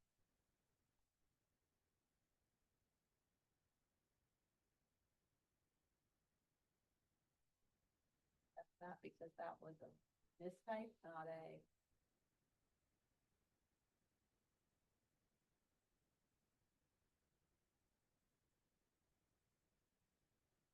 Primary use. Go away. Primary use of the parcel is for agricultural purposes as defined in the zoning regulations, section 11C1 D, E, or G. Those are where we defined agriculture. Our the regulation. Then to C, I added, and that shouldn't be struck through, should still be a C. The lot is an existing lot being used for agriculture, and I don't really like the way I wrote that being used for, but the lot is an existing lot being used for agriculture of at least 4 acres as of the effective date of this amendment, or no less than 10 acres. I would actually suggest that for consistency with the regulations, until the agricultural regulations get changed to talk about the compiling 3 acres, that you just go for putting it at 3 acres, because then we have one less number we're dealing with in the regulations. There's no lots that are at 3 acres anyway, but You're using. confusing me. I'm sorry. So you talked about allowing a house on a lot of at least 4 acres.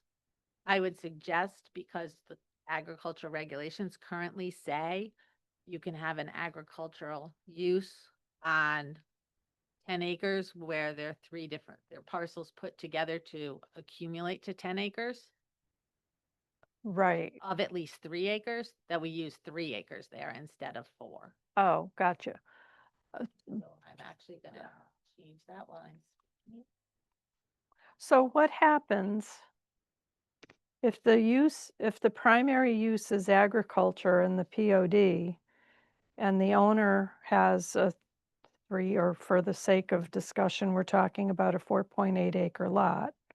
It's the only lot anyway, right, in the POD. But there's a 10 acre agricultural minimum. Does the 10 acre apply or the 4 acre? Because the 3 acre. So we have number of non-conforming agricultural uses that were in existence as agricultural parcels prior to the adoption of the 2016 regulations that changed farms from 3 acres, or the ability to have animals on farms. It really defined the acreage required for a farm. I'm not sure that was in the regs before, although I don't know the regula that well from before that. But any lot such as Mr. Bostrom's that existed, it was farmed, it's still farm, it's still considered, from the zoning standpoint, that's still considered an agricultural use. He's non-conforming to his lot size. As are a number of other properties So in for the town that POD farms. is what you're suggesting for language even necessary as far as the acreage. So I put in the POD zone because I was hearing that Oh, you were concerned. The POD zone, I think we agree with, but if it's only one lot and we're saying that a single family house can be constructed in the POD zone if the primary use is agriculture, is it Oh, it's the- necessary to even identify an acreage? As-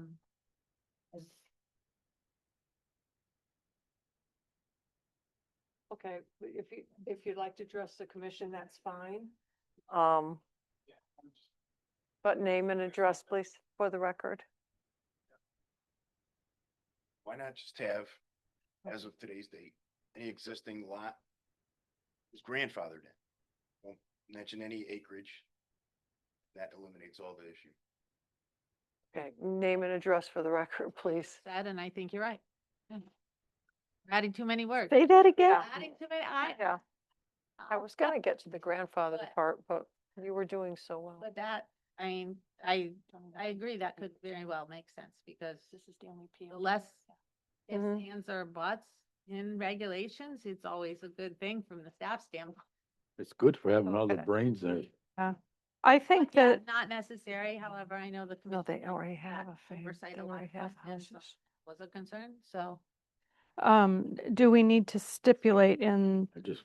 the this proposed change, though, that landlocked lot. future subdivision would not be allowed or something along, how do you keep it from being subdivided in the future?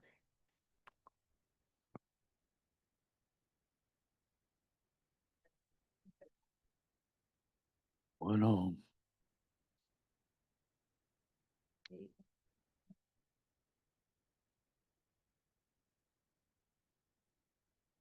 Instead of that.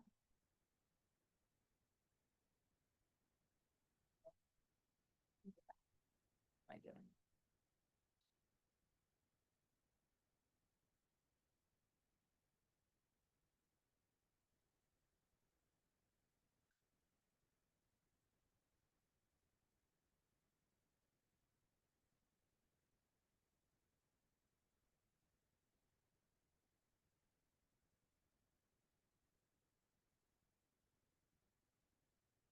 So change that to the lot is an existing lot being used for agriculture as of the date of this amendment.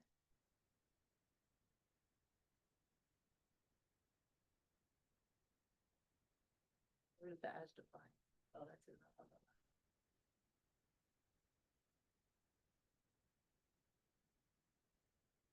Record. Yeah, the being used, I don't like the words being. There's gotta be a better way to say that.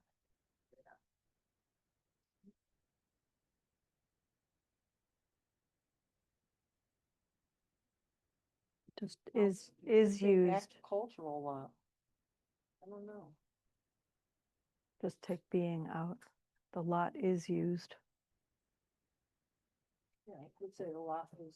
You can see it affecting all the other agriculture properties. No, it's only POD. I understand But that, we need to look but at this the- goes steamroll onto the. Yeah. Of course it is.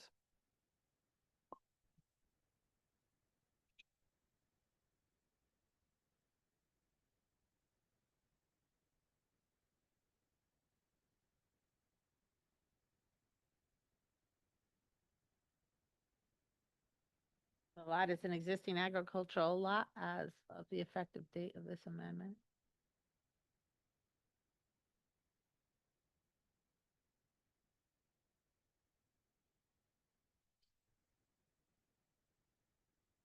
Maureen, can I take a look? I can't read the screen. I'm too far away. Sure. You want the chair to come right up next to you? Sure. We'll get it, we'll get it. Yay.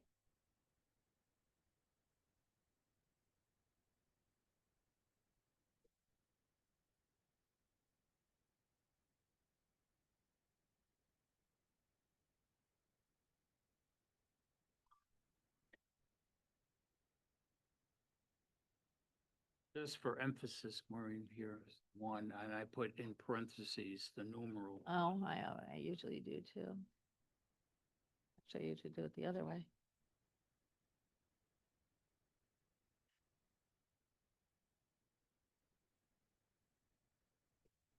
And again, you can, did you say you wanted to add something about not dividing the existing lots, or does that cover that?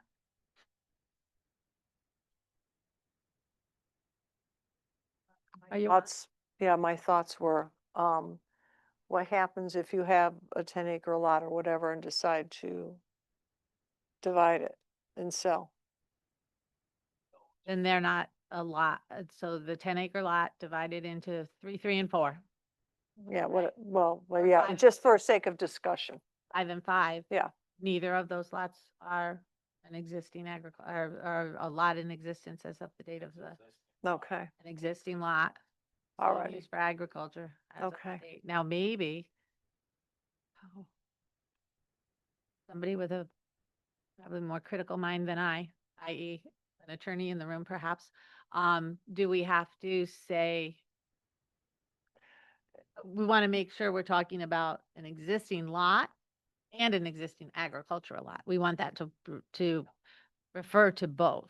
So an existing, so that's where the existing lot being used for agriculture make sure that you have the existing lot. I'm not sure I like putting agriculture before lot. They may tell me that doesn't affect it. I'm hearing somebody arguing with me at the counter that, well, that means an existing agriculture use, not an existing lot. Yeah. And so, I mean, Attorneys at hand? This term anywhere in the regulations, so agricultural lot. I'm not sure I know what that means. Yeah, Jennifer here. Yes, yes, Is it Jennifer. okay? I'm sorry to interrupt. Yeah, no, go right ahead. I because didn't I'm not know in if the you room, wanted to so I can't chime in see. on this. No, Okay. I mean, I was actually texting.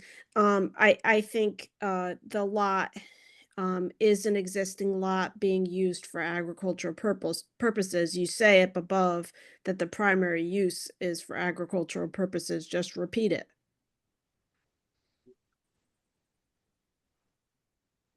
That's why she's a lawyer. The question about subdividing, can you restrict it? I mean, you can require a restrictive covenant that runs with the land be recorded on the land records. Yeah, to restrict it from subdivision. Okay. Just to answer that question, I heard that as well. All right. Thank you. Maureen, did you get that or? yeah, I thought you were still debating whether you wanted to include that, so the restrictive covenants, because I think that leads to a little bit bigger conversation about what that does with regard to subdivision and down the line, because if it is a restrictive covenant, it would be in perpetuity. That's something to think about. I'm not very well versed in restrictive covenants and kind of defer to the attorneys again on that. All right, Jennifer, the restricted covenant, is that something that we would have to decide on tonight? You can add that at some point in the future. I mean, the problem will be, of course, that if there were a lot that were to come in and gain benefit of the amendment before you made that change, then you would want to be keeping track of that, right? And so you might do that, with obviously, the regs are marked with when you amend, right? So it would be noted, but you might want to actually put it in the body of it. I don't know. I mean, you get into the alienation of property rights, but the can you include it? I mean, sometimes we do see that type of requirement. I don't know that they've necessarily ever, been legally challenged. I can't tell you that. I mean, I could look at that, but I know that I have seen that requirement of a prohibition essentially against subdivision in my travels, because I read a lot of zoning regs for Yeah. fun. You want to look at some covenants, restrictions in Spring Valley. That whole development has a lot of covenants and restrictions in it. This could be good examples there. Yeah, but I mean, for the discussion, I mean, for tonight, because we're trying to rework this. And I just, if we add it, we can always take it out later on. Yes.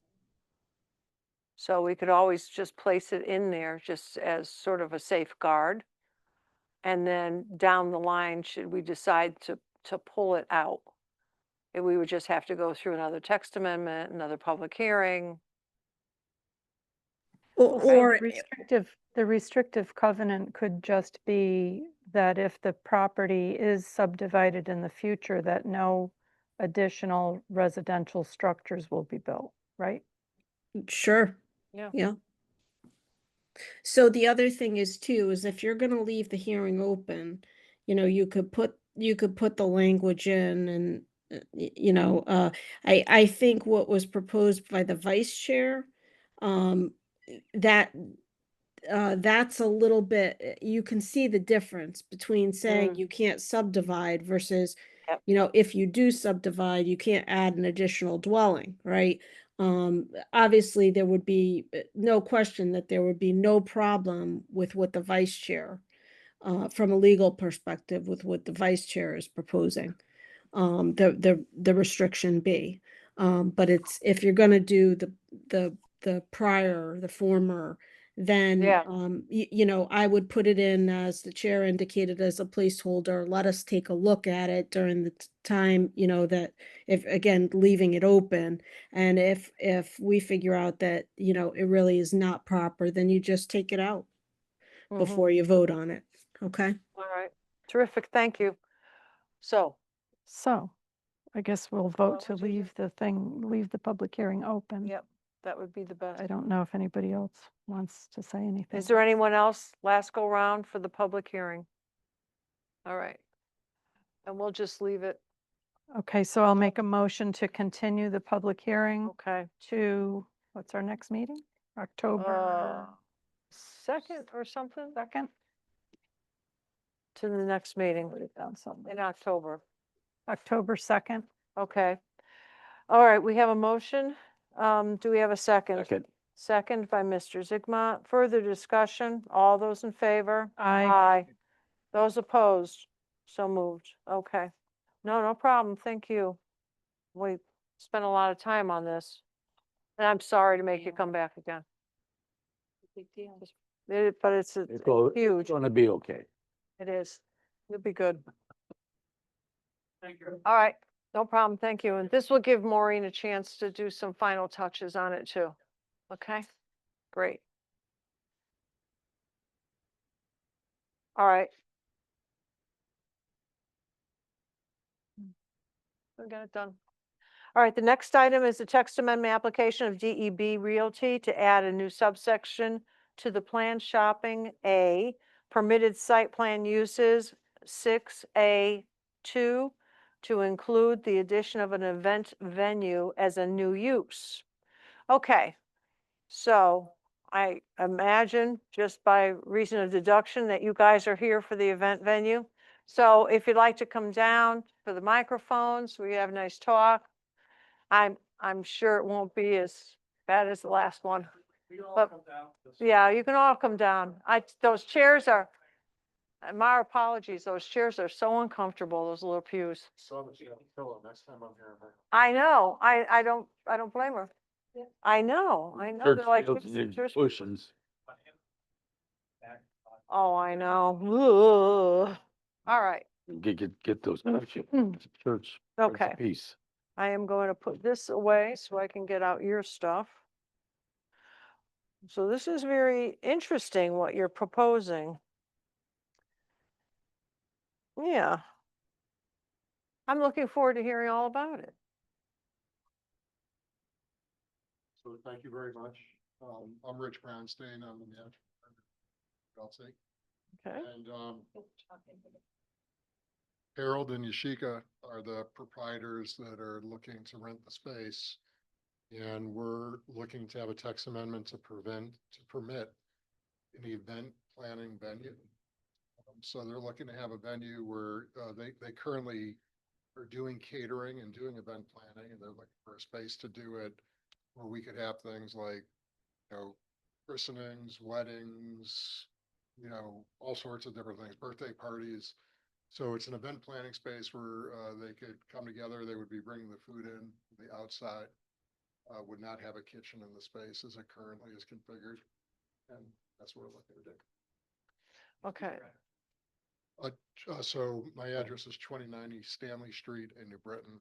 That's DEB Realty's address, not my personal address. But I was going to say the property address. Oh, the property address is 45. Well, it's 45 Chamberlain Highway, but it's on the back side. So what is that street? The formal address is 45 Chamberlain Highway. Yes, That's for the plaza. That's the property address has one address. There's mailing address for the separate units. Okay, which side of the highway is, which, Chairman, Uh, So what side of the highway is that on? Is it on the side where? the shopping center or the, Shopping center, okay, not the new one. okay. All right, but the event, okay, so let me just ask you about this event thing. So you say there's gonna be no kitchen in there? I mean, like refrigerator, or somebody wants to keep, they want to bring in food stuff, so you have like a deli platter, but you're not ready to put it out there. You want to keep it cool somehow, don't you? Or how does it? Harold Wilson, Mhm. 18 Belmont Street, New Britain. Okay, Mr. Wilson. So, but how would that work? If you don't have a kitchen, then you don't have any refrigeration, or will you have refrigeration there to keep stuff? We would have like a sink and a fridge to keep things cold. If you want to keep things warm, we would have sternos with chafing pans. Okay. But would it be like a gallery kitchen then? Would it be like a little horseshoe where you have the people can get behind to the kitchen area? Is it all gonna be out in the open in this big room? So the big room is actually where the guests are gonna be. The room at the back is where you keep the food until they're ready to bring it out for whatever setup that they're doing. So chafing pans would also be outside, like the fancy one for the guests, but like, I think the foil one, like the wire wrap.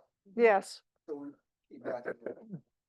We would have what you call a stainless steel table at the back, so you could put, oh, sorry. Yeah. Yeah, so you'd have like a Go to sleep stainless or she table froze. in the back. You just lay out everything to keep it warm until it's time to bring out. Okay.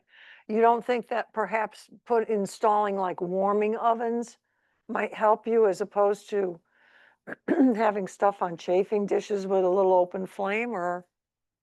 I mean, in the going down with the business like taking off and stuff, Mhm. yeah, that would be an option to install like a electric oven. You could just keep things in there, keep it warm, or we could just always put in a warm box. Yeah, well, Well- yeah, because that's what I'm thinking, because if you do have a caterer that's gonna come and bring in all different stuff, they're gonna wanna know where to store it while you guys are setting up for an event or something. Yeah. And you just wanna make sure that, Like for my current business that I'm running, I am a caterer. he's a caterer. So that's why I know about the warm box and other ones. Okay. Yeah. Yeah. But wouldn't it be nice as a caterer to have some nice warming ovens back there? Oh, yes. Yeah, yeah. Because if you're gonna plan something like this, I imagine that your floor plan is gonna have to include some sort of space to allow for your growth as well. Yes. All right. And this event planning, I mean, does it have, and I looked through it and I was very interested, but does it have a maximum people that are allowed into this building? For now, we were looking at a max around 100 people. Okay, all right. Majority of the small event space, that's like the max that we do. Anything like over that, they would probably go somewhere bigger that offer a lot more stuff. Okay. We're more catering for somewhere between 20 to 100 people. Okay. Birthday parties, small stuff. That'll be fire Yeah. marshal. And so would there be music available too? Yes. Okay. This, But you'd be mindful of your neighbors too, right? yes. So it wouldn't be nothing like over. Really loud. Yeah, okay. Commission, what? Or late. Or late, yeah. No, well, late is, you never want to have music too late. People want to get sleep. May I ask a question? So Yeah. if there's any entertainment that's going to be here, it's going to be provided by the person renting your hall, correct? Okay, so the responsibility kind of falls on the person renting the hall. Mhm. Okay, Okay. thank you. Anyone else? Questions? Mr. Hamel, question? I'll just go right to ma'am. it. No, ma'am? Okay. So, Madam I'm a- Chair. yeah. Chris Edge, 240 Kensington Road. It's interesting because through COVID, I would guess we lost 60 to 70% of banquet facilities within about a half an hour of where we are. Right now, you essentially have Hawthorne, you have our friends in Southington, AquaTurf, the Connecticut Convention Center, and maybe one or two more. Problem with all those options are, except maybe the Hawthorne, is they're really, really expensive. You need a minimum number of people. What we found, and I found, is people want to have an opportunity to do something, to do their own, but there's really not a lot of options. So probably about a year ago, I met with a young moms group. So 8 or 10 of them, their kids were from 2 to 8.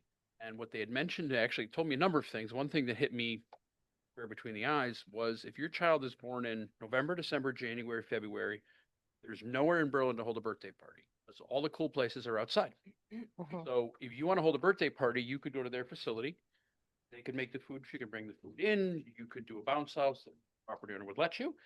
And really, it provides them an opportunity to really provide a full service opportunity without needing to put a commercial kitchen, which Red Hood itself is probably $100,000 itself. And it is a major, major event. Again, would it be great to see them grow? Yes. Would it be a huge thing to have either one of these guys have to put $100,000 into it? It's not worth it. The good news is he's really taking a successful business and adding the other piece, which is the facility. She doesn't have at this point. The nice thing too is, I believe the space they're looking at was a dentist's office, I believe, and has sat largely vacant. The good thing too is this is going to add a vibrancy to the zone. I don't know if anybody else will do this, but in particular that side of town, you know, we've seen the coffee shop, we've seen Meeks, new owner at Bella's, barber shop, and this is just going to help more and more. And even too is you could even get food from one of the other restaurants there and have it directly within the space. I think it's something that there's going to be, I think, more of a need for it as we go forward because people want to have a good time, but they don't want to pay tons of money. And not everybody wants to hold a party with 125 people, which a lot of times is what the big places ask you. Yeah. Chris, I have a question for you. This is on the opposite side of the building. So you have Dollar Tree, then you have Bella. It's on the Bella side, correct? On the Bella side, I believe it is, yes. Okay, thank you. Welcome. All the firehouses bring down olives. Scott, you have a question? No, I was just, it was Testing your just, hand. no, it was just answered because I was just wondering exactly where it was gonna be.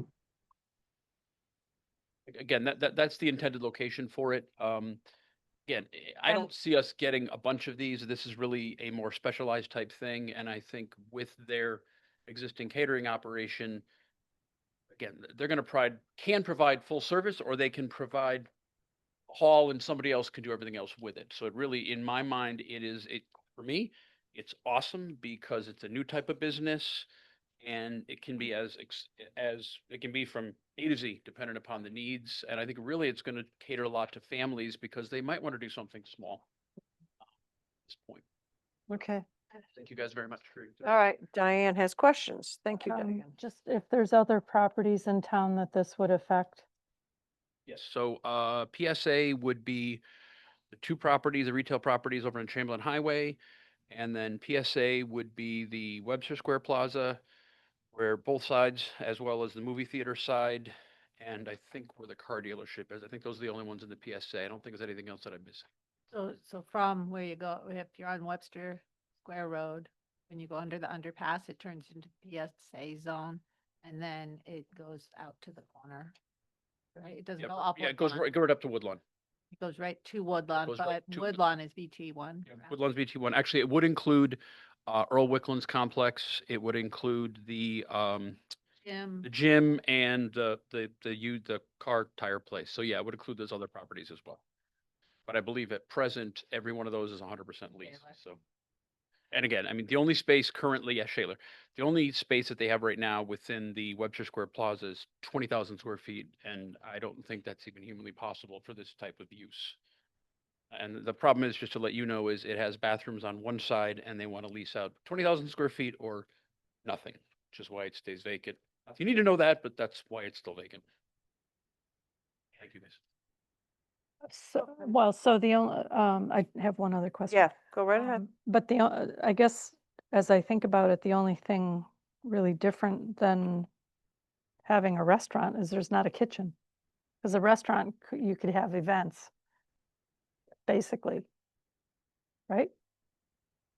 Largely, yes, but it doesn't necessarily have to be food. It just could be something where you have a get together. I mean, again, No, I'm just thinking that it's similar to a restaurant use, so I don't see any objection to it. Yes, no, it definitely is though- very similar. I yeah. mean, the fact that, yeah, let's say you wanted to do something, for instance, you love Meek's Food. They have a small place. Right next door, they could do the food and you could do 30, 40 people where Meek's probably has 5 tables. So yes, it pretty much is like a restaurant without Yeah. all the expense of a restaurant. And the other question I have is, tell us about your catering business.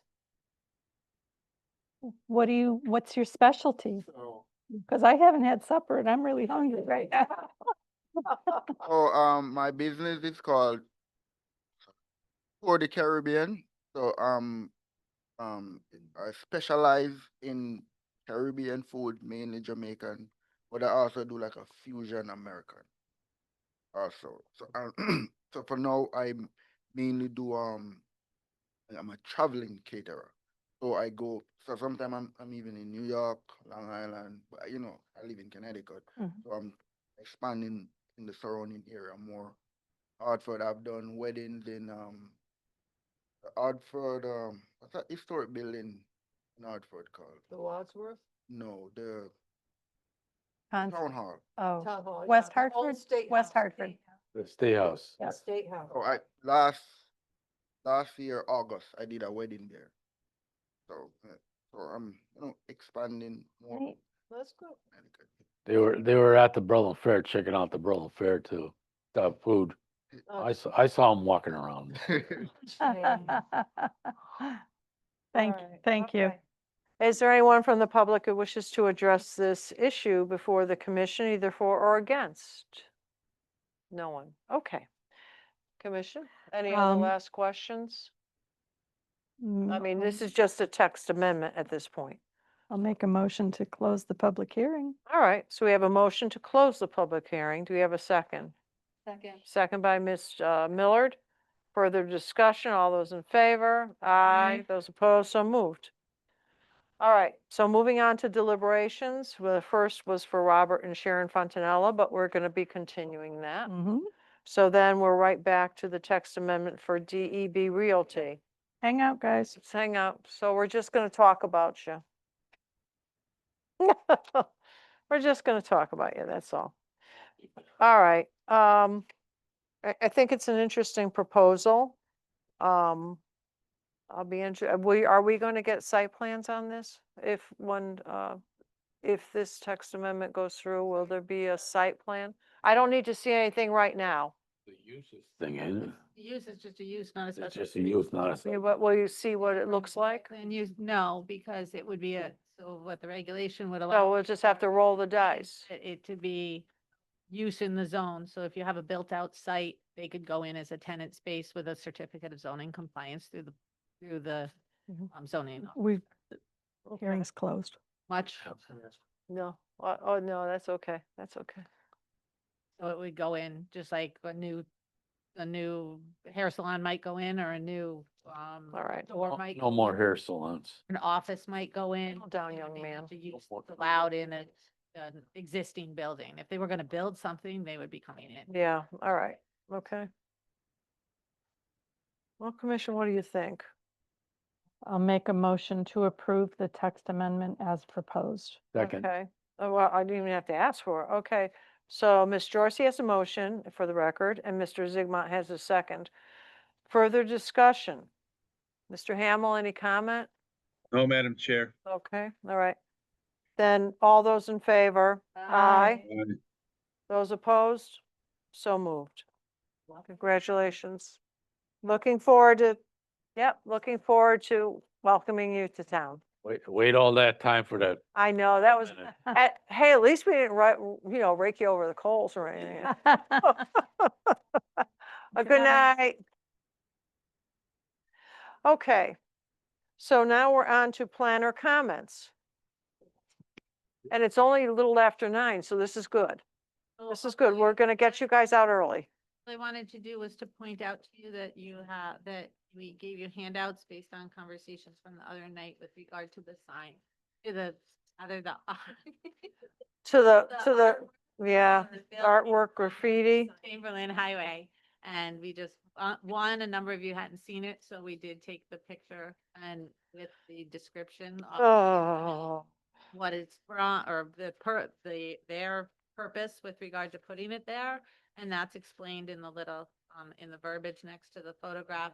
And then the second thing is an article, it's speaking to the federal court case with regard to murals and or, artwork that some may construe as signage, but the courts have, generally construed as artwork and not subject to, So just, zoning regulations. so just out of curiosity, is graffiti on the side of a building artwork or is it graffiti? I mean, I'm just, Deliberate, it's probably not a zoning issue. Not, and that is the idea. That is not a zoning issue. That would be a police matter, or destruction of property, or that could extend to unsightly materials, but it may not. okay, What if the mural were obscene? yeah, There's, we saw very specifically in Connecticut right now, there's some sitting obscene language that's Well, the obscene language, yes, but of an actual obscene. is that considered I know Is it's that not considered art? advertising. Right. That is graffiti. Yeah. And yeah, I don't know, we just kind of, our police were effective when someone did put something on their building that could be construed as obscene language. And they prevailed in getting it painted over with a different message to the person's neighbor. yeah, But the obscene part was they did get that to come down. I don't know. I don't know whether that was just cooperation in the end or if they had some weight behind it with regard Yeah. to the law, or if just well, I am, people that understand children would be going by. I'm not sure. I am disappointed. I think only because sometimes I think you put up something that big, it would be kind of nice if we knew about it and we weren't blindsided, but I mean, I understand legally what they're saying, but yeah, anyway, thank you for the research and the photo to share. I'm trying to think back at where my other notes are, because I've had some other issues. Okay, anyone else that has any, we have planners' comments, commission comments. Scott Hamill's hand is up. All right, Scotty, you up? What's going on? I just try to make a statement. I don't know if Attorney Capola, I don't know if this is out of line or not, but as far as Kokomo goes with with that Johnson and Johnson Garden Center. Oops, I don't know that, No. I don't think we can talk about that. Okay, that's why I asked Attorney Capola. Okay, all right, sorry. I see her shaking her head, so. Yeah, no, Okay, I don't, it's not know, that's why appropriate I'm at this asking time. you. Yep. Okay, Okay, Mhm. All right. thank you. yeah. All right. Anything else on the planners list? No. Okay.